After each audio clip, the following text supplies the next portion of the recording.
আদিপুস্তক 42 অধ্যায় 29 পদ। 29 পদ। পাছে সিবিলাকে কনান দেশলৈ, সিবিলাকৰ বাপেক জাকোবৰ ওচৰলৈ আহি সিবিলাকলৈ যি ঘটিছিল সেই সকলোকে তেওঁক ক'লে, বোলে যিজন সেই দেশৰ প্ৰভু সেই পুৰুষে আমাক কটু বাক্যেৰে কথা ক'লে, এই কথাকেই মই ক'ব বিচাৰিছোঁ। চৰ্ত দি দিলে, পিতৃ লৈ আহা, তেতিয়াহে মোৰ বিশ্বাস হৈ যাব যে তোমালোক চোৰাংচোৱা নহয়, আচল মানুহ হোৱা। তাৰপিছত তোমালোকৰ ভাইক তোমালোকক দি দিম, আৰু তোমালোকে এইখন দেশত কিনা বেচা কৰিব পাৰিবা। যোচেফে কি বুলি কৈছিল? তোমালোক যে আচল মানুহ সেই কথা বিশ্বাস কৰোৱা, তেতিয়া কি কৰিম জানানে বাৰু? তোমালোকক মগনীয়া হ'বলৈ নিদিম, কিনা বেচা কৰা লোক কৰি তুলিম, আন বহুতো লোকক ভোজন দিওঁতা কৰিম। এই দেশলৈ আহি খোৱা বস্তু খুজি লৈ গুচি যোৱা বিধৰ নহয়। এই দেশত মই তোমালোকক ব্যৱসায়ী কৰি তুলিম, তোমালোকক নিজৰ ভৰিত থিয় দিব পৰা কৰিম। বহুতো লোকে তোমালোকৰ দ্বাৰাই চাকৰি পোৱাৰ ব্যৱস্থা মই কৰি দিম। যোচেফে কি কৈ আছে জানেনে? তোমালোক যে আচল মানুহ সেয়া প্ৰমাণ কৰি দেখুওৱা, মই তোমালোকক স্থিৰ কৰিম। আজি দিয়া বুলি কৈ থকা তোমালোকৰ হাতক সবল কৰি বহুতকে তোমালোকে দৰমহা দিব পৰা কৰি তুলিম। সেয়াহে আছিল যোচেফৰ আঁচনি। তেওঁলোকে বুজি নাপালে। এই মূৰ্খ কেইজনে সেইদিনা তেনেকুৱাই দেখুৱালে। তেওঁলোকে আহি বাপেকক কৈছিল, পিতৃ কি কৈছে জানানে? তোমালোক যে আচল মানুহ তাক প্ৰমাণ কৰি দেখুওৱা, তোমালোকক লেনদেন কৰিব পৰা ব্যৱসায়ী কৰি তুলিম, এই বুলি ক'লে।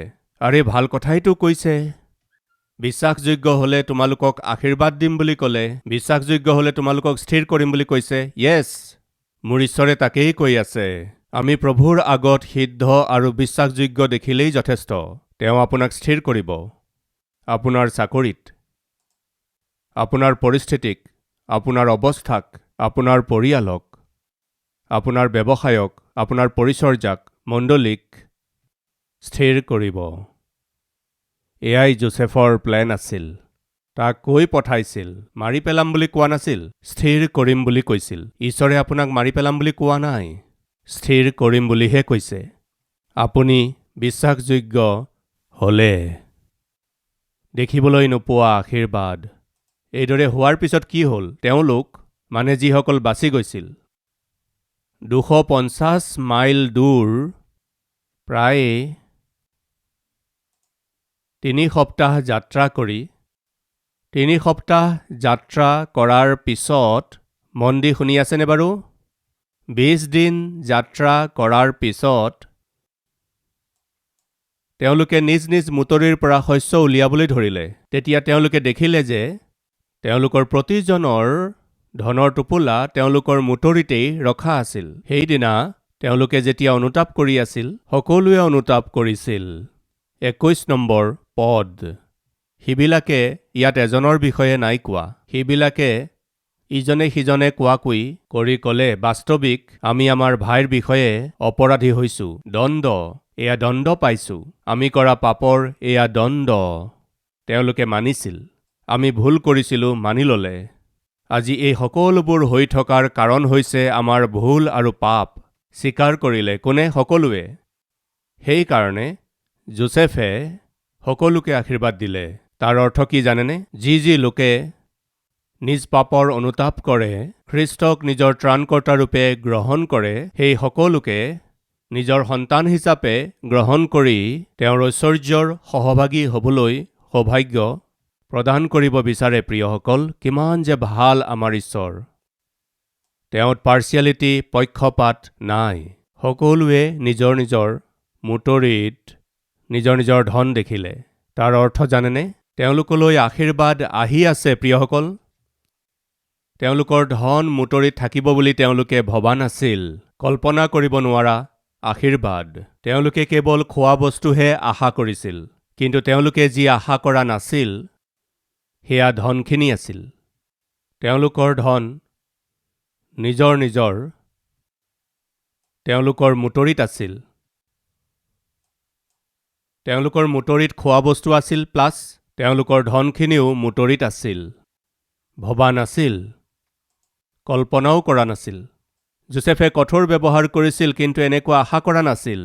সেই কঠোৰতাৰ আঁৰত পাহাৰৰ নিচিনা যে প্ৰেম আছিল, সেয়া আশা কৰা নাছিল। প্ৰিয় ভাই ভনীসকল, প্ৰায়ে ঈশ্বৰৰ বিষয়ে তেওঁ কঠোৰভাৱে ব্যৱহাৰ কৰিছে বুলি ভাবিব পাৰে, কিন্তু লগতে পাহাৰৰ নিচিনা প্ৰেমো আছে। মাথো সেই প্ৰেমক বুজি পাব পৰা অৱস্থা আপোনাৰ নাই।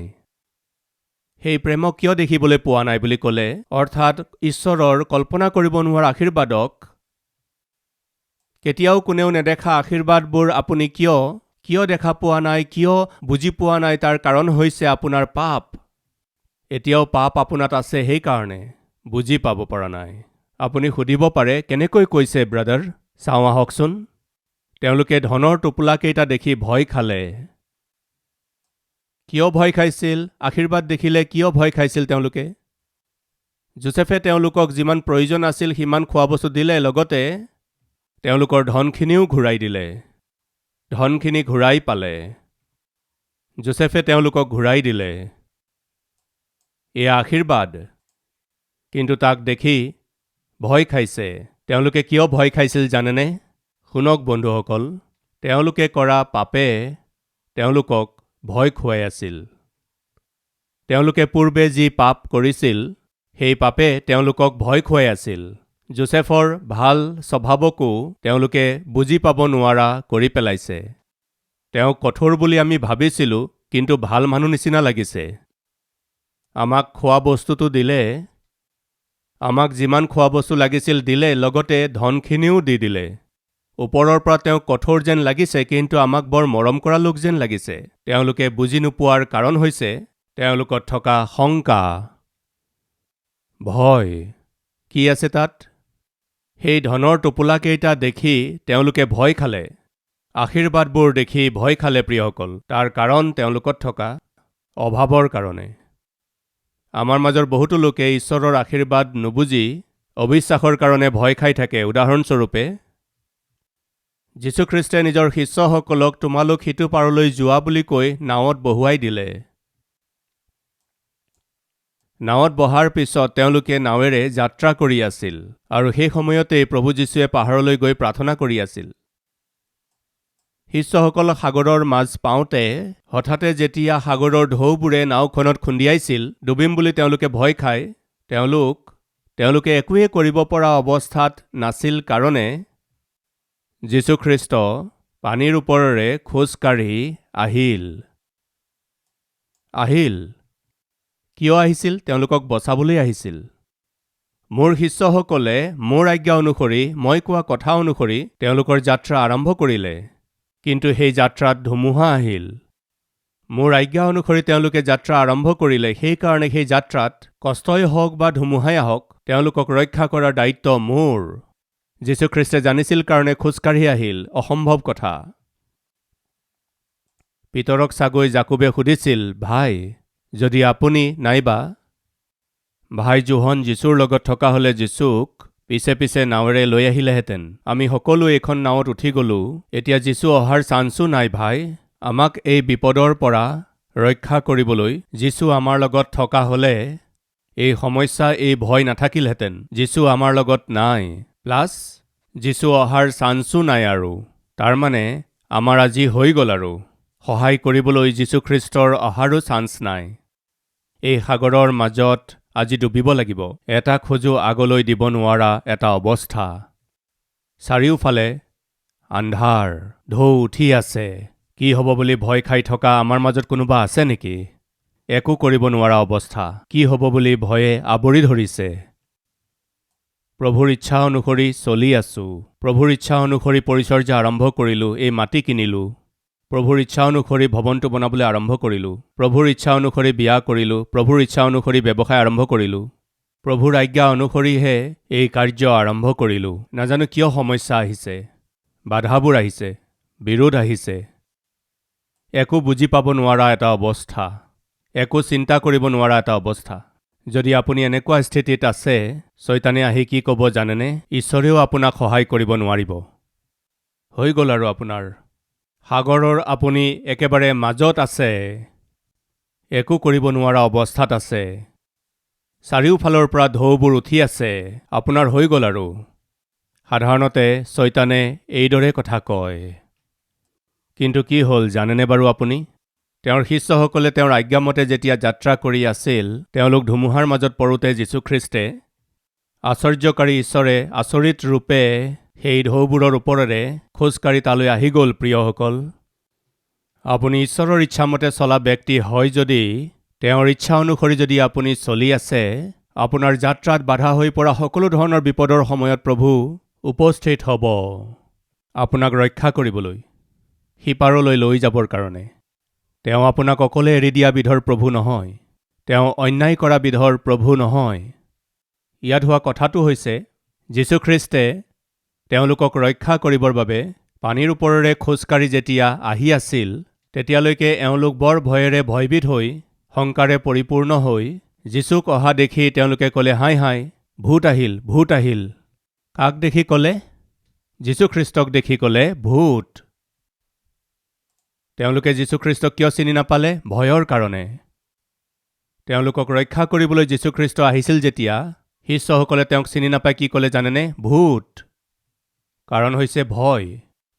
প্ৰভুৱে আপোনাক তাকেই ক'ব বিচাৰিছে। মই তোমালোকৰ লগত নাথাকিলোঁ কি হ'ল? মই তোমালোকক নবচাম জানো? মই তোমালোকক সহায় নকৰিম জানো? মই তোমালোকক ৰক্ষা কৰিব নোৱাৰিম জানো? মই তোমালোকক অনাথকৈ এৰিম জানো?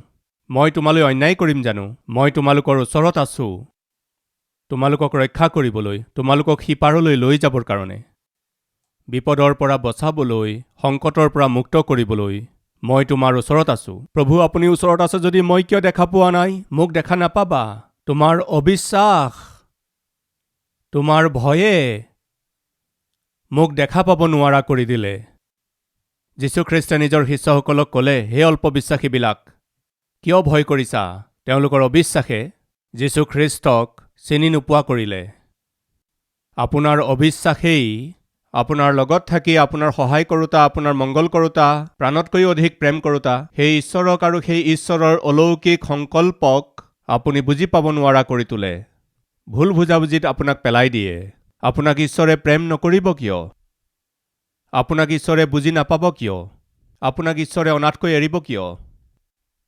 প্ৰভুৱে কথা দিছে যেতিয়া কথা দিছে, মই তোমাক অনাথকৈ নেৰিম।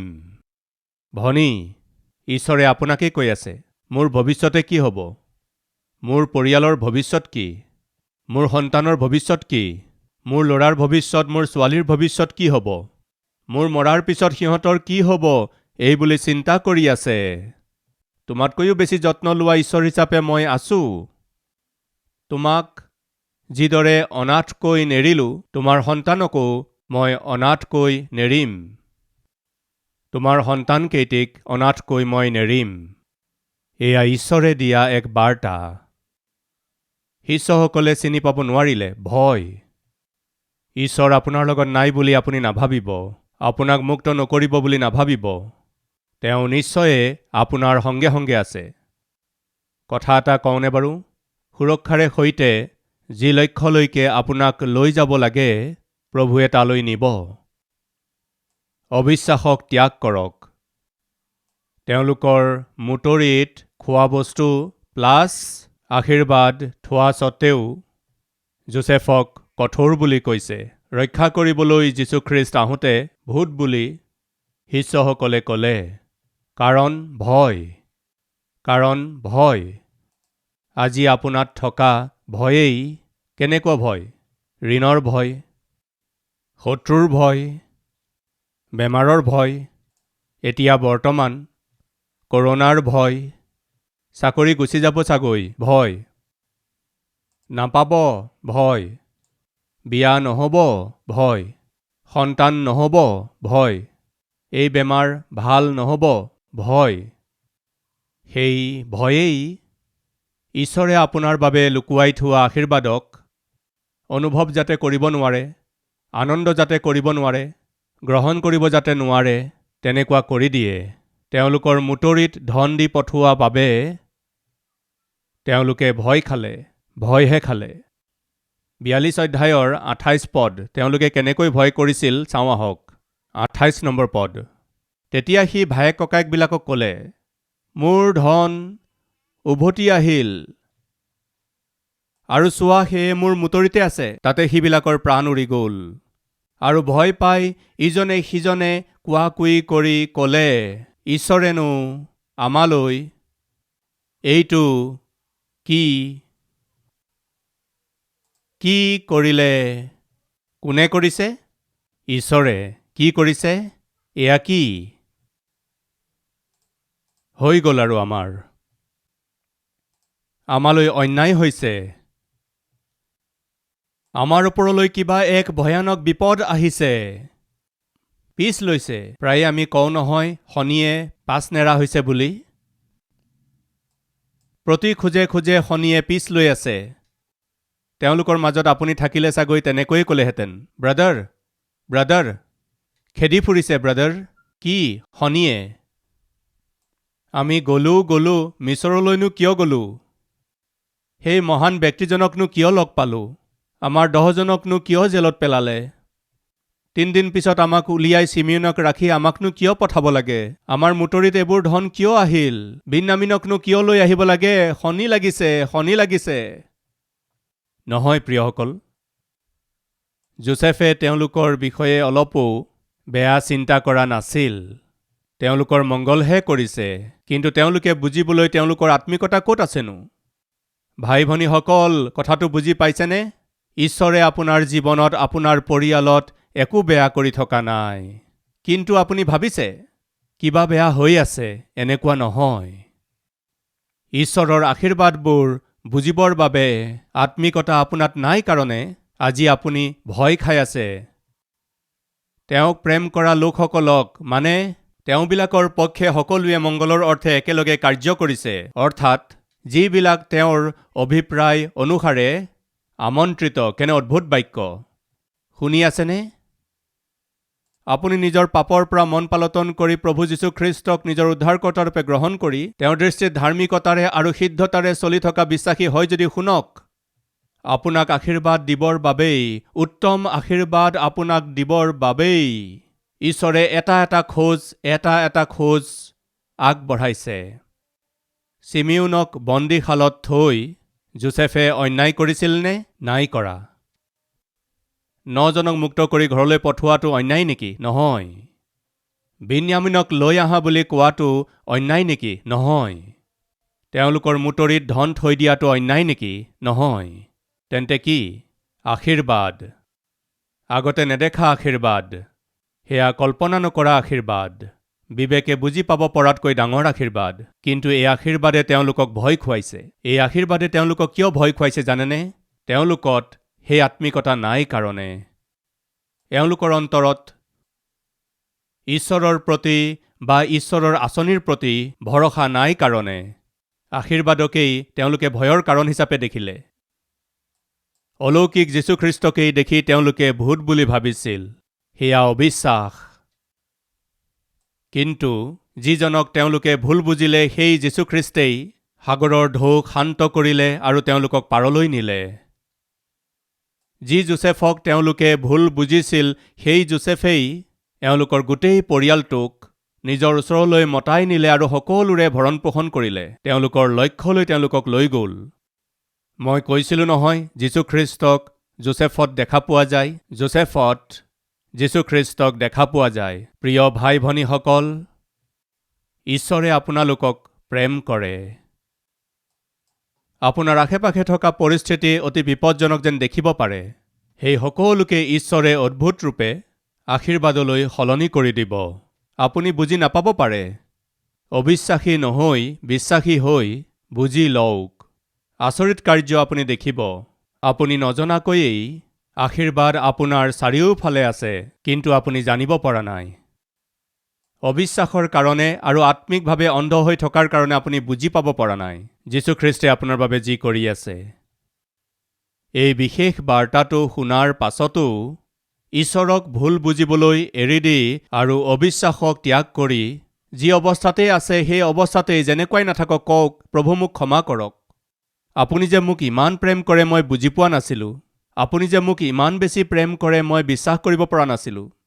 মোৰ চাৰিওফালৰ পৰিস্থিতিবোৰ চাই ওপৰলৈ উঠা ঢৌবোৰ দেখি বিগত দিনত কৰা পাপ আৰু ভুলবোৰৰ কাৰণে অবিশ্বাসেৰে জীৱন যাপন কৰাৰ বাবে মই আপোনাৰ আশীৰ্বাদবোৰ দেখা পাব নোৱাৰিলোঁ। প্ৰভু ক্ষমা কৰক। এই অৱস্থাতে মই নিজৰ পাপবোৰ স্বীকাৰ কৰিছোঁ। পিতৃ, মোক ক্ষমা কৰাটো মই বিচাৰিছোঁ। সেইদিনা তেওঁলোকে নিজৰ ভুল জনাৰ লগে লগে মুতৰিবোৰত আশীৰ্বাদ আহিল। কেৱল এজনত নহয়, স্বীকাৰ কৰা সকলোৰে। আজি যিমান লোকে এই বাক্য শুনাৰ পিছত প্ৰভু, মোত একোতেই ভাল নাই, মোক ক্ষমা কৰক। আপোনাৰ ইচ্ছা অনুসৰি মই জীৱ নোৱাৰিলোঁ, বিশ্বাস কৰিব নোৱাৰিলোঁ, আপোনাৰ পাছে পাছে চলিব নোৱাৰিলোঁ, মোক ক্ষমা কৰক। 20 বছৰ, 10 বছৰ, 5 বছৰ, 3 বছৰ আগতে মই ভাল আছিলোঁ, কিন্তু আকৌ জগতৰ লগত মিলি গ'লোঁ, মোক ক্ষমা কৰক। আপোনাৰ অনুতাপ যদি অন্তৰৰ পৰা হৈছে, তেন্তে মোৰ প্ৰভুৱে আপোনাক আশীৰ্বাদ দিব।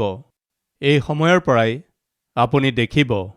বিশ্বাস কৰে যদি মোৰ সৈতে একেলগে প্ৰাৰ্থনা কৰোঁ। আহক প্ৰাৰ্থনা কৰোঁ।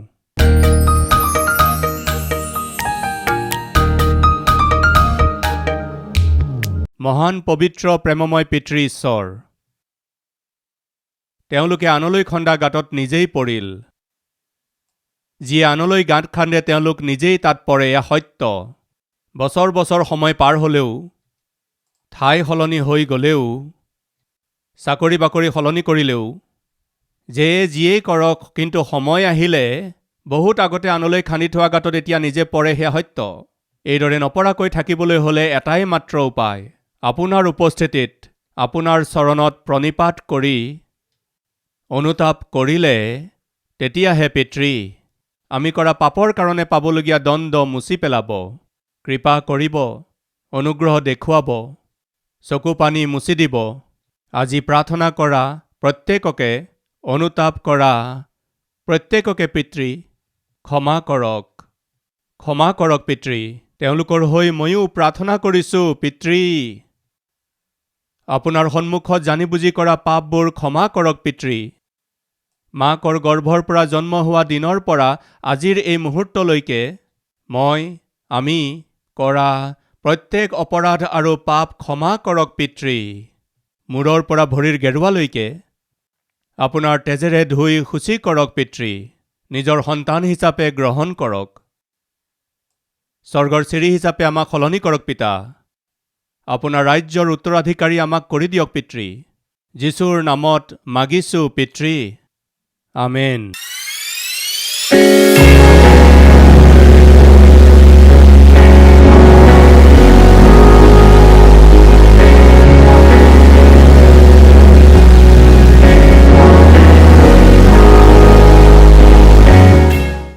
हमारा address Calvary, post box number 30, Kukatpally, Hyderabad 72।